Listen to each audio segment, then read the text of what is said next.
nous sommes à une matière civile, ce qu'on stature sur les pièces en tant qu'avocat. Et la profession d'avocat, c'est une profession réglementée. Avant de m'engager sur une action, j'exige de mes clients de m'apporter les pièces. Et moi, j'ai eu à revenir au testament. Il est de notoriété publique que M. Emenea n'est pas né à Kinshasa.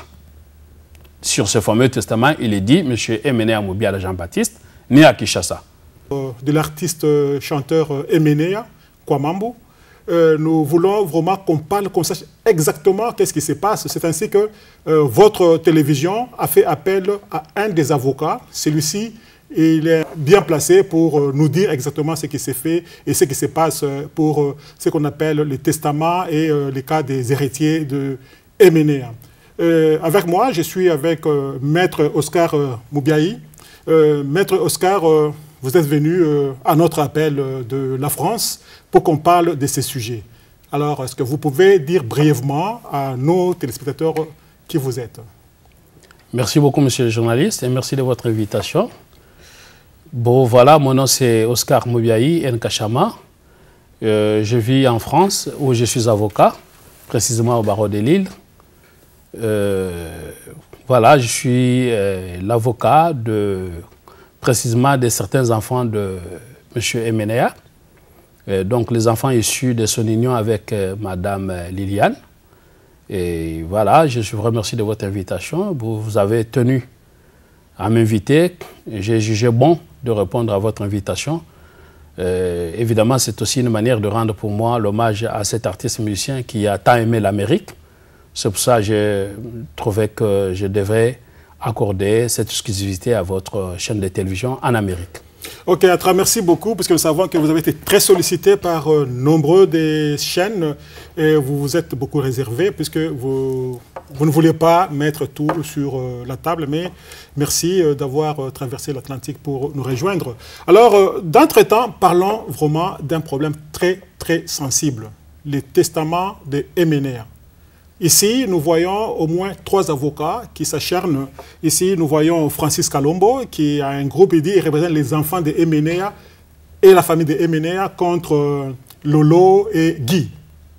Et puis, nous avons Jean-Claude Moulouma, qui représente aussi un groupe des enfants de Emenea. Et enfin, nous avons Maître Oscar Moubiayi. Finalement, qu'est-ce qu'il y a? Quel est le problème de ces testaments-là, Maître Oscar? Écoutez, de mon point de vue, c'est en principe un problème qui ne devait pas avoir lieu d'être, parce que quand on parle de testament, c'est réglementé par la loi, et quand on se conforme à la loi, il n'y a pas en principe de problème, parce que la loi a déjà tout arrangé. Malheureusement, nous sommes face à un artiste qui est congolais, et que nous avons une culture spécifique qui est congolaise, où finalement le respect des textes n'est pas observé. Et donc c'est pour cela, et ça entraîne les problèmes, comme s'il y avait un problème de succession. Et évidemment, au niveau de Congo, je ne sais pas exactement trop, parce que moi je suis, comme je vous ai dit, avocat en France, et que ce qui s'est passé au Congo, bon, je me suis intéressé parce que je suis avec les confrères Francis Kalombo, qui, lui, s'occupe de mêmes intérêts que moi, ça veut dire les intérêts des enfants de Madame Liliane au niveau du Congo. Moi, j'ai été consulté par rapport aux intérêts des enfants, toujours de Liliane, au niveau de la France. Donc, le procès qu'il y a au Congo, j'ai par mon confrère Francis Kalombo, avec qui je communique, j'ai certains éléments par rapport à ce procès-là. Mais moi, beaucoup plus, c'est par rapport à ce qui... Parce qu'Emenea est mort en France. En principe, sa succession doit s'ouvrir en France. Donc, je suis beaucoup plus intéressé à parler de Madame Liliane, qui sont majeures pour la fille, l'aînée des enfants d'Emenea issus de son mariage avec Liliane, parce que je vous rappelle qu'ils ont été mariés, et lequel mariage a été dissous, ça veut dire qu'il y a eu un divorce qui a été prononcé en France. Ils étaient mariés légalement? Oui, légalement, oui. Mais il y a des papiers qui attestent ce mariage légal? Bien, écoutez, il y a des pays comme le vôtre, aux États-Unis, Quand on parle de mariage, ça signifie qu'on est passé à la mairie, en France c'est la mairie, et donc on vous délivre un acte de mariage, et je ne pense pas qu'au niveau des mairies dans des pays développés comme les États-Unis, comme la France, on puisse avoir de débats là-dessus. Donc moi, nous sommes à une matière civile, c'est qu'on stature sur les pièces en tant qu'avocat, et la profession d'avocat c'est une profession réglementée. Avant de m'engager sur une action, j'exige de mes clients de m'apporter les pièces. Et moi, j'ai eu le jugement des divorces entre Madame Liliane et le feu Emenea. Et c'est un jugement qui a été prononcé au tribunal des grandes instances de Bobigny. Et pour dire divorce, c'est qu'il y a eu un mariage préalable. Et voilà, et j'ai eu un jugement qui m'a été communiqué par Madame Liliane, qui a été désigné par le juge des affaires familiales, qu'on appelle le JAF en France, évidemment, qui l'avait désigné, qui lui avait accordé la garde exclusive de ses enfants mineurs, en l'espèce le cadet Bradley et sa sœur Leslie Mia. Voilà. Donc je vous confirme qu'il y a eu bel et bien mariage entre M. Emenea et Liliane, et lequel mariage a été dissous par voie de divorce, lesquels divorces avaient été demandés par Mme Liliane. Ok, alors revenons au problème du testament. La véracité du testament présenté par Lolo et Guy. Bien, écoutez, moi, quand j'étais consulté, Mme Liliane, au nom de ses enfants mineurs, dont Leslie Mia et Bradley, ainsi que son fils dont elle a la curatelle, c'est lui qui a eu les événements malheureux, qui a été blessé, les légionnaires français, qui a été blessé dans la guerre d'Afghanistan, Kevin, et qui est sous curatelle renforcée par un jugement prononcé du tribunal de Vanves. Et donc, ces personnes-là ne peuvent être représentées que par leur mère. Et donc, il y a les personnes que vous citez, Lolo et son ami Guy, que vous citez. J'ai vu un courrier qu'ils avaient adressé à mes clients donc, pour leur dire de saisir un cabinet spécialisé pour l'authentification de ce qu'eux appellent testament. C'est dans cette circonstance-là que j'ai eu connaissance des papiers qu'ils ont, qu'ils appellent testament. Alors, ces papiers-là, je les appelle papiers et non pas testament. Tout simplement, ça ne répond ni à la loi congolaise. Je vous rappelle que je suis juriste congolais et donc je maîtrise la loi congolaise pour avoir étudié au Congo aussi. Et en même temps, j'ai étudié également en France, précisément à Paris 5, où j'ai fait un master public. Et donc, je suis avocat en France, donc je suis professionnel du droit français. Et ce fameux testament ne répond ni à la loi congolaise, ni à la loi française. Quelles sont les failles que vous avez épinglées dans ces papiers, que vous appelez papiers et que tout le monde appelle testament? Qu'est-ce que vous avez déniché là, des non-conformités à ce qu'on appelle testament? Voilà, le testament, c'est un document qui doit répondre à certaines conditions exigées par la loi. Et ces conditions, il y a des conditions de forme et des conditions de fond. Je ne veux me limiter qu'à des conditions de forme. Maintenant, après, si vous voulez qu'on puisse savoir quel est le contenu de ces papiers, ça ne me dérangerait pas. Du point de vue forme, quant à la loi congolaise, la loi congolaise distingue différentes formes de testament. Il y a le testament dit holographe, il y a plusieurs sortes de testaments. Peut-être qu'on n'a pas le temps pour entrer dans la théorie de testament, mais en l'espèce, le fameux testament dit de Emenea, c'est un document dactylographié. Alors, que dit la loi congolaise par rapport à un testament dactylographié? Évidemment, la loi congolaise reconnaît un testament dactylographié, mais sous double condition cumulative.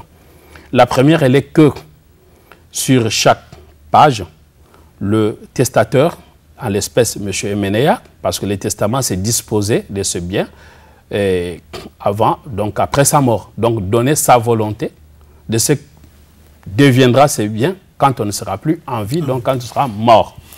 Et donc, la loi dit que le testateur doit, si le testament n'est pas holographe, ça veut dire s'il n'est pas écrit de la main propre du défunt, doit, sur chaque page, le testateur, donc le défunt, avant sa mort, doit parapher chaque page. Chaque page. Première condition. Deuxième condition. Et quand vous donnez la condition, est-ce que le testament présenté par les précités a failli à cette première condition? Non, en l'espèce, ça a été paraphé. D'accord. Mais la deuxième condition, c'est celle-là qui pose problème.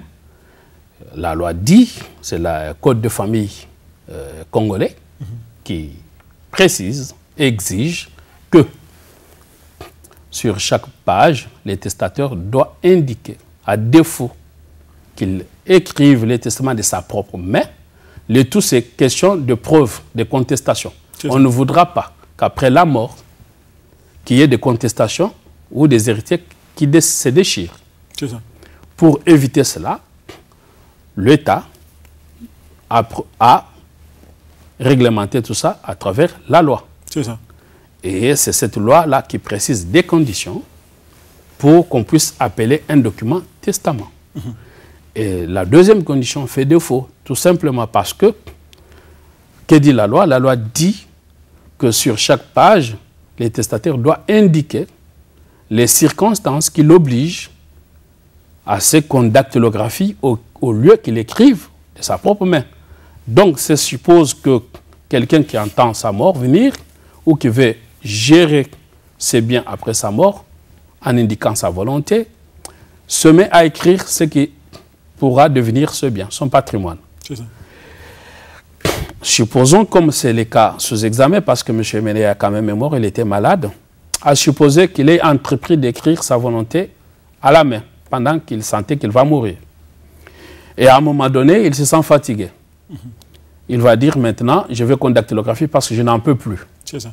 Et il invite, ça peut être les gens que vous avez cités, qui ont brandi ce fameux testament, qui se disent avoir été proches de lui. Je n'en connais pas ces gens-là. Et bien seulement, ils ont présenté ce fameux papier, je ne sais pas pour quelle raison, sûrement peut-être pour les raisons qui leur sont propres. Mais ils vivent en France. Ils vivent en France, précisément à Ville. L'adresse qu'ils ont communiquée, c'est l'adresse d'une société qui s'appelle Pactol, qui se trouve sur rue Pasteur, à Villejuif. C'est ça.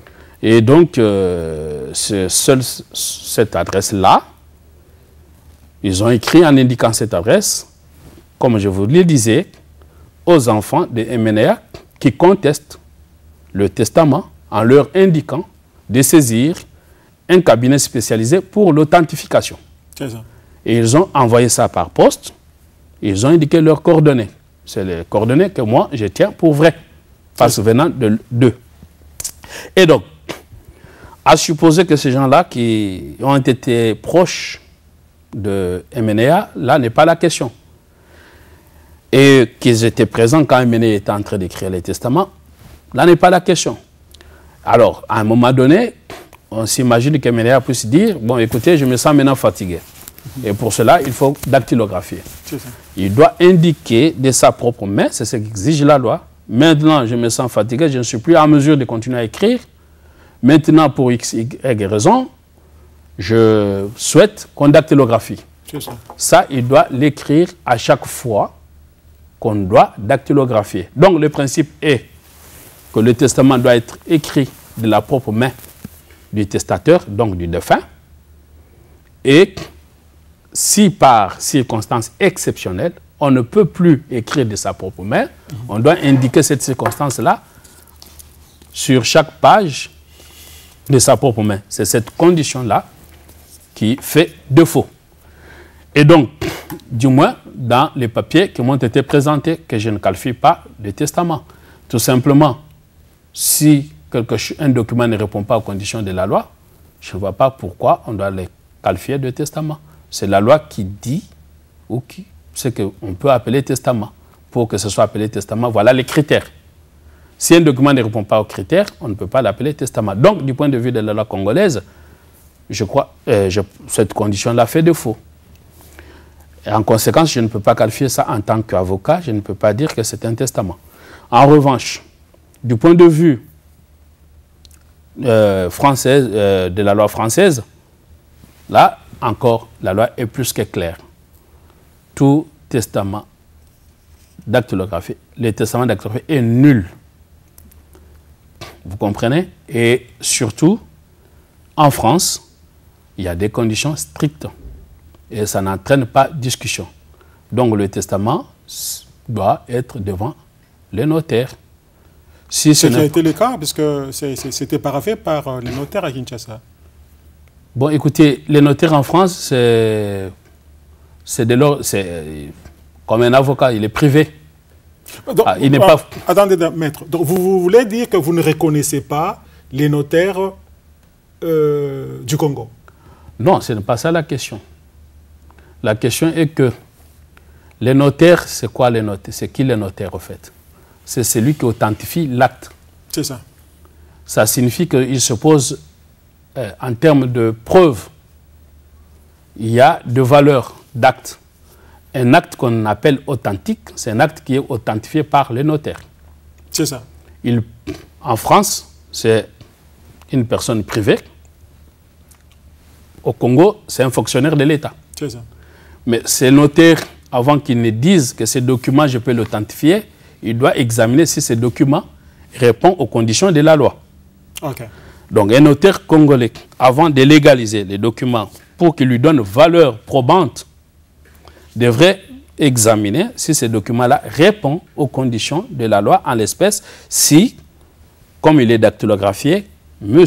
Emenea a justifié sur chaque page les circonstances qui font que ce soit dactylographié. Il regarde la page, il ne voit pas le manuscrit de M. Emenea, il dit, monsieur, je ne peux pas donner valeur à ce papier si ce pays-là fonctionnait normalement. Ok, maître, évoluons, puisque nous sommes retardés sur la forme du document et vous venez de prouver que ça n'a rien de véracité d'un document officiel. Parce que parler de la véracité et de la fausseté, c'est-à-dire vous reconnaissez d'abord les documents, vous l'avez rejeté en bloc. Alors, parlons un peu du contenu. Et qu'est-ce qui fait qu'on vous a pris comme avocat pour défendre leur cas? Quel est le problème? Bon, voilà ce qui dit, ces documents-là, dit testament. À tort, évidemment. Et contre la loi, évidemment. Je ne prends qu'un seul point. Il est dit ceci que toutes les œuvres, tous les droits sur toutes les œuvres musicales laissées par le feu Emenea, tous ces droits-là, sur ces œuvres-là, reviennent exclusivement à une de ses filles appelée Afemiko. La fille aînée? Je ne sais pas, moi, je ne sais pas si elle est née ou pas née, ça, je ne sais pas. Bon, c'est ce que nous connaissons tous. Ben, écoutez, moi, je suis là pour les intérêts de mes clients. Donc, les enfants de Madame Liliane, qui sont à 5. Maintenant, après, je ne connais pas la composition de la famille Emenea. Je sais tout simplement qu'il aurait eu des enfants de divers lits. Et je ne connais pas tous ces enfants parce qu'ils ne m'ont pas consulté, moi. Mais quand nous parlons d'Afemiko, puisque vous l'avez cité, tout le monde reconnaît que c'est la fille aînée d'Emenea. Donc, entre parenthèses, vous avez dit tantôt, vous êtes un avocat congolais, vous avez fait des études et au Congo et en France. Oui. Donc, la loi congolaise, quand nous allons dans le droit coutumier, nous reconnaissons quand même le droit d'aînesse. C'est-à-dire, cette fille, reconnaissant qu'elle est l'aînée d'Emenea, donc elle a aussi ce droit-là d'abord d'être reconnue comme telle et qu'elle peut jouir plus que les autres. Bon, voilà, monsieur le journaliste, quand on parle d'un droit, c'est en fonction d'une loi. C'est la loi qui confère un droit. C'est ça. Le droit d'aînesse, c'est sociologique. Ce n'est pas juridique. Okay. Et donc, la loi congolaise ne fait pas la distinction entre enfants, aînés, non aînés, cadets, comme on dit au Congo, aînés et cadets. Il n'y a pas votre fils aîné que vous appelez héritier. Non. Tous les enfants du défunt, s'ils ont été reconnus de son vivant, sont tous au même titre héritiers et il y a l'égalité entre enfants. Et la loi congolaise a même évolué pour qu'on ne puisse pas parler de ce que l'on appelait jadis enfants bâtards.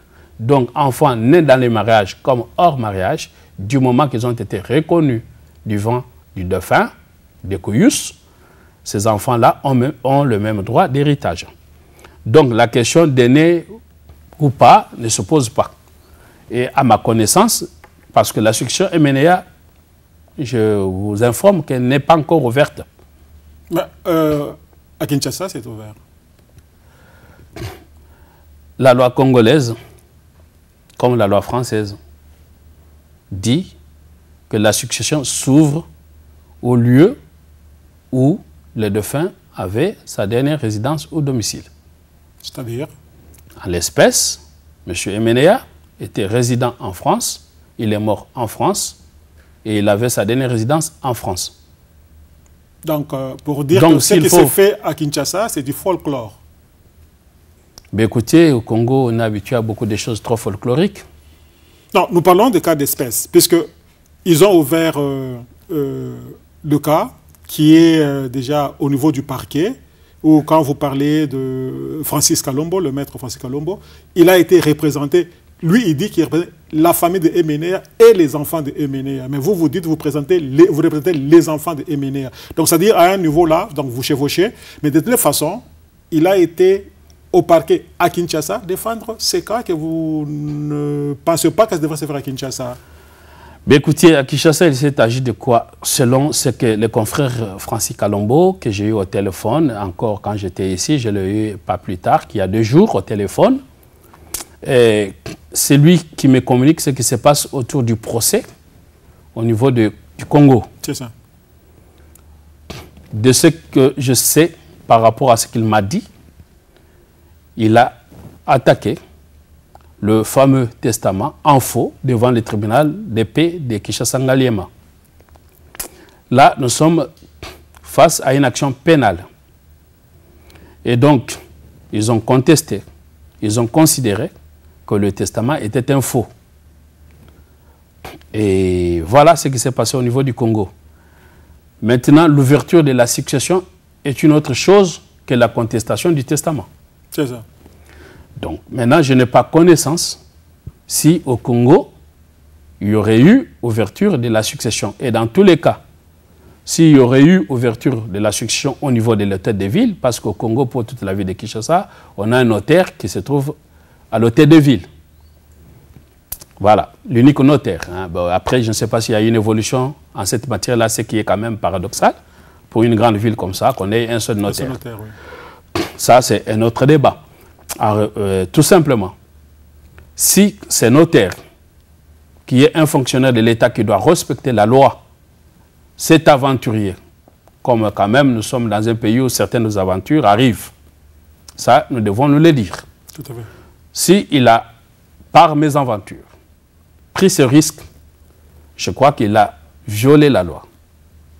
Et quand on est notaire et qu'on viole la loi, dans les pays normaux, quel que soit votre statut, quand vous violez la loi, vous êtes un délinquant. Et donc, maintenant, je ne sais pas si le notaire au niveau de Kinshasa a ouvert la succession. Et dans tous les cas, s'il l'a fait, il aurait pris un risque qui engage sa responsabilité. Parce que, non seulement du point de vue civil, cette ouverture sera nulle, parce contraire à la loi, mais aussi du point de vue pénal, il aura commis un faux, parce qu'il aura légalisé et adhibi ce qui n'est pas vrai. Le faux, c'est quoi? C'est l'alternation de la vérité. Ça signifie, pour revenir au testament, il est de notoriété publique que M. Emenea n'est pas né à Kinshasa. Sur ce fameux testament, il est dit M. Emenea Moubiala Jean-Baptiste, né à Kinshasa. Ça, c'est contre-vérité. Tout le monde sait qu'il n'est pas né à Kinshasa. Dans ce fameux testament, il y a un numéro de sécurité sociale. Allez, en France, ça ne triche pas, un numéro de sécurité sociale. On commence 1, en termes de code, ça veut dire l'homme, et puis ce qui suit, c'est l'année de naissance. M. Emenea est né en 1956. Moi, j'ai appelé la sécurité sociale au niveau de la France, j'ai écrit, il y a les écrits. Le numéro de sécurité sociale C'est deux messieurs qui est né en 80. Monsieur Emenea habitait dans sa dernière résidence à Noisy-les-Grands. Le numéro de sécurité sociale, c'est pour un monsieur qui habiterait le 95. Vous comprenez déjà à ne prendre que ces éléments-là, nous sommes déjà dans le faux. Tout à fait. S'il faut l'attaquer. Ben, moi, quel est l'intérêt? J'ai attaqué. Nous sommes ici aux États-Unis. Et vous dites, vous êtes résident, on dit que la carte des résidents, elle est verte. Vous vous présentez une carte rouge et vous voulez qu'on commence à en discuter. Donc ça, c'est les paradoxes quand même du Congo où on discute des choses. Et pour finir dans ce chapitre-là, un autre élément important, voyez-vous, on dit, M. Emenea a tellement aimé l'Amérique. C'est pour ça que j'ai admis votre invitation pour venir en Amérique. De telle sorte qu'ayant aimé l'Amérique, comme Montesquieu, par exemple, aimait tellement l'Angleterre, M. Emenea a donné à ses enfants issus de son union avec Liliane les noms américains. Vous avez Marilyn. Les prénoms américains. Les prénoms américains. Vous avez Marilyn, merci beaucoup, chez le journaliste. Vous avez Marilyn, vous avez Kevin, donc les légionnaires français, blessés de guerre en 2010 en Afghanistan. Vous avez Maïs, c'est lui, encore une fois, que un de monsieur que vous avez cité, parce que je n'ai pas cité les noms de gens, a invité pour aller discuter de ce fameux testament, et puis finalement, il y aurait eu des bagarres. Oh, bon. L'affaire est portée devant le tribunal, et là n'est pas la question, parce que vous avez appris qu'il y aurait eu bagarre entre l'enfant d'Emenea avec un certain monsieur. C'est ça. C'est Maïs. Et puis vous avez Leslie Mia, qui est mineure, devenue majeure. Et enfin, vous avez Bradley. Tous ces prénoms-là, ce sont des prénoms américains. Sur le fameux testament, ces deux messieurs que vous avez cités ont reconnu ces enfants-là. Donc voilà, dans la succession Emenea, il ne se pose pas une question de filiation. Combien d'enfants sont sur la liste? 5 Enfin, il y a eu 11. Mais moi, je parle ensemble, à ma connaissance. Hein. Okay. Il y a eu 11. Donc, il y a 5 enfants issus de l'union avec Madame Liliane. Je précise que Madame Liliane n'est pas ma cliente. Et je précise que Madame Liliane n'a pas porté une action quelconque devant la justice. Et je précise que Madame Liliane n'entend rien réclamer de la succession Emenea. Parce que si elle en avait besoin de son divorce, elle aurait exigé le partage de biens. Elle n'en a fait pas cas. Donc seulement, comme mère, pour toute mère, on a les devoirs moraux et l'obligation légale à défendre ses enfants. Ça va, on va revenir juste pour en finir par là, pour dire tout simplement que elle a agi au nom de ses enfants mineurs et c'est lui qui est placé sous sa curatelle. Le majeur agissent en leur propre nom. Et donc, tous les 5 noms, pour finir, par rapport à votre question, tous les 5 prénoms, plutôt, américains, ces 5 prénoms-là sont écrits avec faute d'orthographe. Ça veut dire que c'est écrit en français. Alors, imaginez-vous qu'un père puisse se tromper sur tous les prénoms de ses enfants. À ce moment-là, s'il faut creuser, c'est qu'on se posera la question de ses facultés mentales pendant qu'il écrivait. C'est ça. Alors, revenons à ma question primaire. Donc, c'était savoir, on a parlé de la forme que vous venez d'expliciter. Maintenant, nous voulons entrer à l'intérieur de ces testaments. Et vous avez commencé par les droits d'auteur donnés à Femiko. C'est de là où nous sommes arrêtés. Alors on peut continuer pour connaître ce que contient ces testaments. Alors, ce droit d'auteur, ça veut dire quoi? Ça veut dire que ces fameux messieurs se sont permis, déjà, sans être membre de famille de M. Emenea, de pouvoir dire dans le fameux testament que tous les droits revenaient exclusivement sur le droit d'auteur, revenaient exclusivement à une des filles. Ça signifie que les autres sont exclus. Alors que je venais de vous indiquer, que ce soit en France, que ce soit au Congo, j'insiste là-dessus, parce que la succession Emenea, c'est type de succession que l'on appelle internationale. Ça veut dire qu'il y a des éléments d'extranalité. Ce qui signifie que vous avez Emenéa a eu des enfants qui sont de nationalité française, vous avez Emenéa qui a eu les enfants les biens qui sont les biens immeubles qui sont au Congo. À ce moment-là, il y a un conflit de lois. Quelle loi doit s'appliquer? Est-ce la loi française ou la loi congolaise? C'est quand il y a les éléments d'extranéité, on parle de succession internationale parce que, comme pour les biens immeubles, c'est la loi congolaise qui s'applique, mais pour les biens meubles, c'est la loi française qui s'applique. Et quand vous parlez des œuvres de M. Emenéa, vous parlez des droits d'auteur. Ok, ces droits-là, M. Emenéa a été inscrit à la SACEM. J'ai contacté la SACEM par le biais de Mme Soké, qui s'occupe de succession, parce qu'Emenéa est en sociétaire à la SACEM. Et là, il m'a confirmé avoir bel et bien été inscrit. Et donc, voilà que on dit un artiste ne meurt pas. Pourquoi? Parce que tout ce qui est de plus cher, ce sont ses œuvres qui survivent à sa personne. Et voilà qu'on attribue ça à une seule personne. Cela est moralement injuste, légalement inadmissible.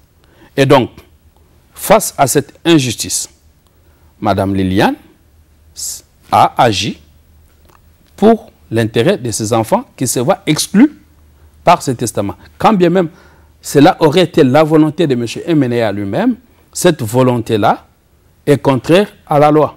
Qu'est-ce que la loi dit? Donc la loi permet à une personne de disposer de ses biens. C'est ce qu'on appelle les droits de propriété. Mais ce droit qui est le droit de propriété qui est absolu est strictement encadré par la loi. C'est que vous ne pouvez pas céder vos biens en l'espèce si on aurait cédé ces droits à la demoiselle que vous citez. On ne peut pas le faire au-delà de la réserve héréditaire. Ça signifie qu'il y a une limite, un plafond de ce qui doit revenir exclusivement aux héritiers. Et si vous allez au-delà, ou si vous prenez ce qui doit revenir de par la loi aux héritiers et vous le cédez, cette cession doit être annulée. Et donc, vous comprenez que, en l'espèce, si à supposer vrai ce fameux testament par impossible, vous comprendrez que ça ne répond pas à ce que dit la loi, parce que la volonté individuelle ne doit pas être au-dessus de la loi. Donc, en l'espèce, vous comprendrez que c'est très grave qu'on puisse exclure tous les héritiers, non seulement les enfants mineurs au nom de qui Mme Liliane agit. Est-ce qu'ils sont exclus, puisque tout le monde semble se cramponner sur le droit d'auteur, mais le bien meuble et immeuble, il y a division, il y a partage et personne n'en parle. Ici, tout le monde se cramponne sur le droit d'auteur. Quel est le problème? Monsieur le journaliste, voilà, donc c'est une occasion. C'est ça vraiment les drames congolais, au fait. C'est dire tout simplement que nos artistes et musiciens doivent prendre conscience désormais de leur dimension. Parce qu'au-delà de M. Emenéa, ça ne nous aurait pas trop servi que je me déplace de Paris à ici pour parler de ça. Mais je pense que du point de vue, au travers de la personne de M. Emenéa, ça touche et ça peut interpeller. Aujourd'hui, nous avons des artistes qui meurent. Hier, un musicien était considéré comme un métier de voyou. De voyou, oui. Aujourd'hui, un artiste et musicien, c'est une entreprise. Donc, on peut se poser des questions. Lombo est mort, que devient OK Jazz? Aujourd'hui, Emenéa est décédé, que devient son orchestre? C'est une entreprise. Est-ce que la loi arrive à encadrer cela? Ok, bon, alors maintenant, écoutez, on peut aller un peu, puisque le temps nous fait presque défaut, puisque nous tendons, les studios, c'est le temps. Parlons de l'œuvre qu'il a laissée en chantier. Est-ce que vous en avez pris connaissance? Qu'est-ce qu'il y a? Ben voilà, ça répond à la question de tout à l'heure de ce que l'on appelait l'encadrement de droits d'auteur. Oui. Et cet encadrement, je vous ai indiqué que M. Emenéa était inscrit à la SACEM. Et par rapport à votre question, quand je vous demandé de mesurer la gravité, vous savez que quand on décède, on a les droits d'auteur et pendant 70 ans, donc ce qu'on dit au Congo, 70 ans. Ce n'est qu'après 70 ans que votre œuvre peut tomber dans le domaine public. Mais pendant 70 ans, ce que MNE a laissé, c'est les droits de ses héritiers. Okay. Et donc, vous comprendrez comment ça puisse être grave qu'on laisse ça à une seule personne. Donc, ceux qui se sont permis de faire ça, je pense qu'ils sont d'une certaine... c'est une gravité quand même. Je n'entends pas le juger, moi je ne suis pas là pour juger. Alors, après, il a laissé l'album qu'on appelle This Is Me, qui était en chantier et qui va être en principe produit post-mortem. Et vous savez qu'un album post-mortem se vend mieux que quand on est vivant. La gravité, c'est qu'avec ce débat délibérément créé par les messieurs que vous avez cités, il cause un préjudice inimaginable, incommensurable aux héritiers. Parce que dites-moi, un producteur qui voudrait aujourd'hui produire This Is Me, comment il le fera? L'argent n'aime pas le bruit. Comment il le fera quand il sait que les héritiers s'entre-déchirent? C'est ça. Et donc, pour cette raison, j'ai saisi le tribunal de grande instance de Créteil en référé, ça veut dire mesure d'urgence, pour empêcher la sortie de cet album en attendant qu'il y ait un accord entre héritiers pour savoir qui a droit à quoi. Et cela est fait. L'audience devrait avoir lieu nous sommes là, novembre, donc le 28 octobre, à 13h30 au tribunal de grande instance de Créteil. Il se retrouve que la fille que vous avez citée tout à l'heure, qui s'est vue avec sa volonté ou contre sa volonté, ça je n'en sais rien, qui s'est vue attribuer exclusivement les droits d'auteur, a saisi un confrère qui m'a appelé le même jour pour demander à ce qu'il y ait renvoi. Et comme nous sommes une profession régie, c'est les droits de la défense, je ne peux que le respecter. L'affaire a été renvoyée au 9 décembre. Et donc c'est au 9 décembre qu'on va discuter de savoir si, oui ou non, le juge va ordonner l'interdiction de la sortie de l'album This Is Me. De toute façon, il est clair que quand il n'y a pas accord entre héritiers, le juge peut prendre des mesures conservatoires pour savoir, pour que les gens se mettent d'accord. C'est ce qu'on a pu faire. Alors, disons ceci. Donc, cet album, est-ce qu'à ce niveau, est-ce que cet album est fin prêt ou bien il y a encore... Vous comprenez que moi, comme je vous ai indiqué, représentant les enfants de Mme Liliane, à la mort de M. MNEA, qui était séparé, qui ne vivait pas sous le même toit que Mme Liliane ne pouvait pas savoir ce qu'il avait entre ses mains. Et aujourd'hui, la question est de savoir où se trouve la maquette ou le master de cet album. Bon, maintenant, après, moi, je ne vais pas entrer dans la spéculation. C'est pour ça que j'ai saisi le juge pour ordonner à ces fameux messieurs qui sont soi-disant liquidateurs de la succession pour qu'ils nous disent où se trouve ce master, parce que c'est du droit de mes clients de savoir où se trouve l'œuvre de leur père. De leur père. Oui, alors, maître, il nous reste très peu de minutes. Parlons un peu de le degré des successions, ou bien d'hériter les éléments mobiliers, immobiliers d'un dauphin. Il y a quand même des degrés, puisque ici, tout le monde se cramponne sur les enfants. Est-ce que la famille est menée à Mabiala? Est-ce que on peut dire frères et sœurs? Est-ce que les amis? Est-ce que les gens avec qui il a évolué dans cet orchestre ont droit à quelque chose? Les parents, s'ils existent. Mais c'est ça la vraie question. C'est justement cela. Bon, écoutez, avec votre émission, son intérêt au-delà de la personne de Ménéa, c'est peut-être d'autres artistes, parce que quand la mort sonne à la porte du voisin, vous devez être interpellé. Tout à fait. C'est ça la vraie question. Et l'État aussi doit, c'est ça l'État qui doit régir. Donc ici, il y a un vide juridique. Quand vous dites un orchestre, ben, est-ce que l'orchestre est confondu à la personne? Parce que c'est quoi l'orchestre musical? Est-ce une entreprise? Est-ce qu'il y a un registre de commerce? C'est quoi? Est-ce une association? C'est quoi? Donc, au fait, Ici, malheureusement, la loi n'intervient pas pour protéger ceux qui œuvrent au sein de l'entreprise, de telle sorte que, après la mort du chef d'orchestre, les biens qui sont en principe le bien de la société devraient rester dans la société parce qu'il y a des parts. C'est ça. Et il y a des salariés qui doivent être protégés. Mais comme il y a un vide juridique, évidemment, la mort entraîne les chômages des artistes. C'est ça. Bon, maintenant, parlons des degrés. Donc, les enfants sont au premier degré. Et nous avons la famille, nous avons les femmes. Bon, heureusement que vous avez dit que Liliane n'en veut pas. Donc, c'est-à-dire, pour le deuxième degré, c'est Florence qui hérite... Dites-moi, j'ai dit que Liliane ne veut pas quoi, de quoi? Non, vous dites, quand vous vous représentez, elle ne vous a pas saisi pour la défendre. Elle défend les droits de ses enfants. C'est pourquoi vous vous êtes impliqué dans cette affaire. Mais bien sûr, parce que Liliane n'a pas besoin de quoi que ce soit dans la discussion Emenea. Je pense, oui, puisque la façon de elle a quitté Emenea, Emenea a continué à souffrir avec les autres femmes, pour ne pas parler de Florence. Je pense que le reste du temps de la souffrance de Emenea, c'est Florence qui était au chevet de lit. Alors je me demande si Liliane peut avoir ce culot de réclamer quelque chose, en tout cas, en tant qu'humain.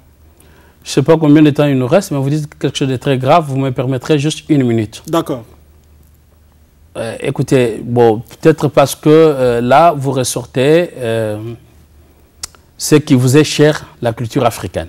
Tout à fait. Ben, vous comprenez que nous ne vivons pas dans des vases clos. Nous sommes dans un monde globalisé. Et dans ce monde globalisé, les droits des femmes comptent. Je n'entre pas dans la vie privée de M. Emenea et Liliane. Quand vous parlez de la souffrance, personne ne sait. Et si même nous allons entrer dans la culture africaine, on dit souvent, nul ne sait ce qui se passe dans un toit conjugal.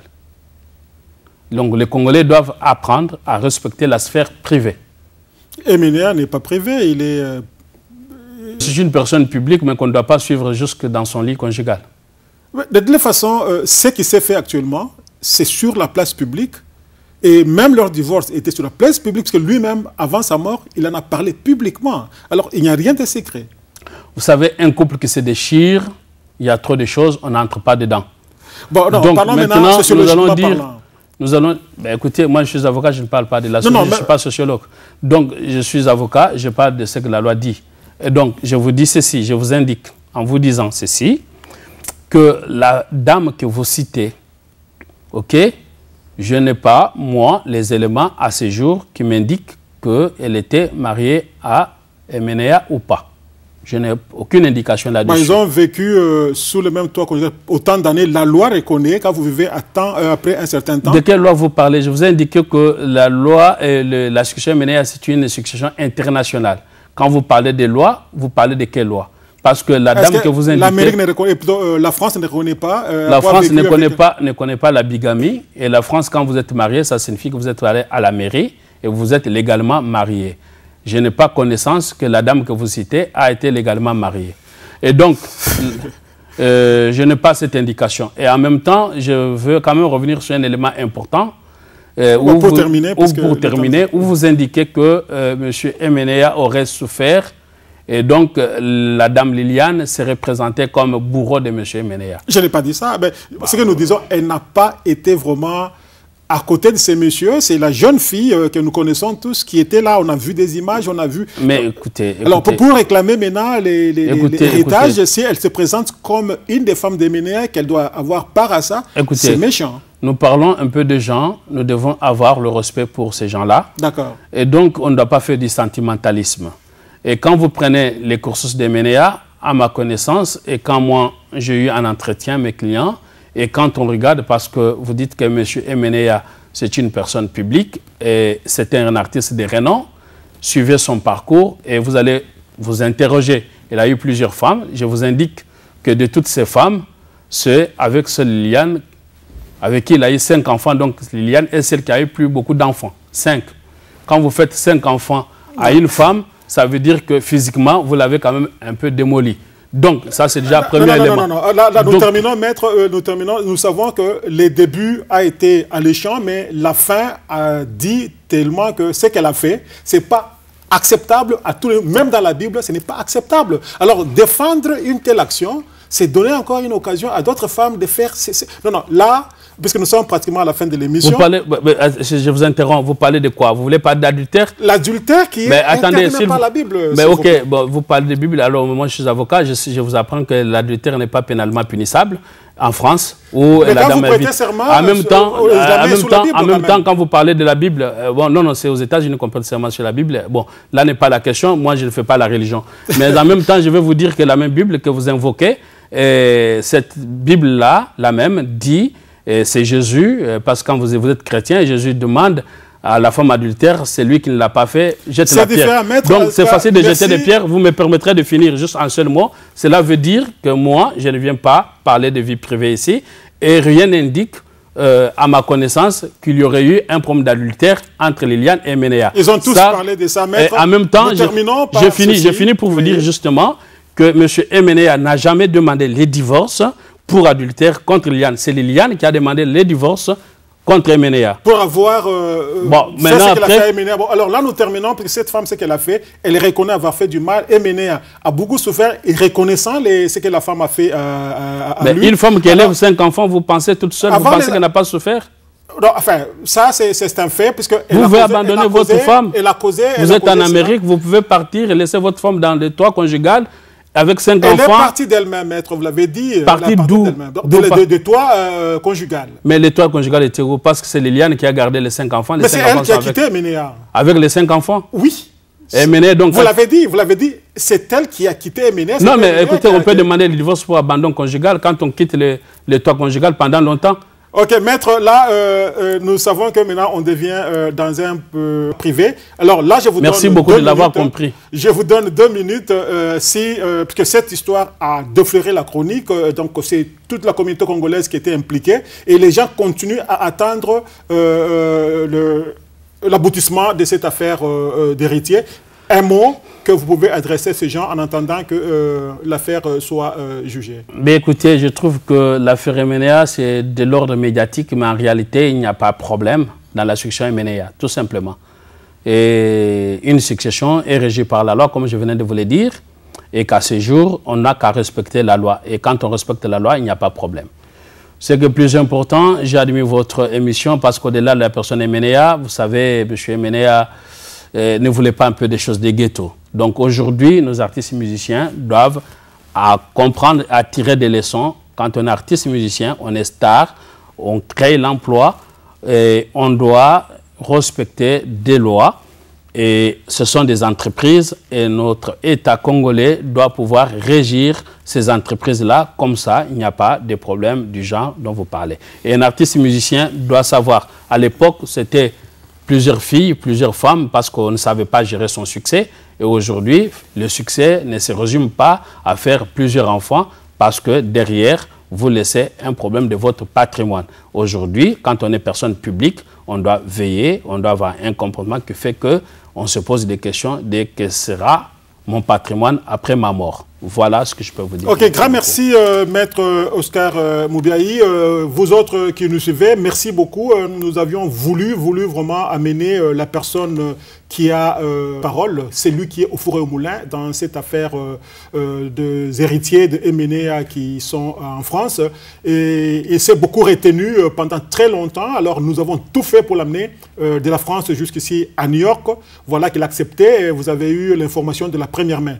Merci donc. Et nous croyons que dès qu'il sera encore possible, nous ne manquerons pas de contacter encore Maître Oscar pour nous en parler davantage. Okay, alors, Maître, merci beaucoup pour avoir répondu à notre invitation et merci de nous donner l'information que nous avons voulu. Tout le monde qui vous a suivi aura tiré vraiment une leçon. Merci beaucoup, monsieur le journaliste, de votre invitation et je vous dis déjà au revoir. Ok. Merci. Merci et nous essaierons de vous rappeler encore une fois ou bien vous rejoindre en France pour qu'on en parle davantage. Vous serez toujours les bienvenus cette fois-ci chez nous. Ok, merci.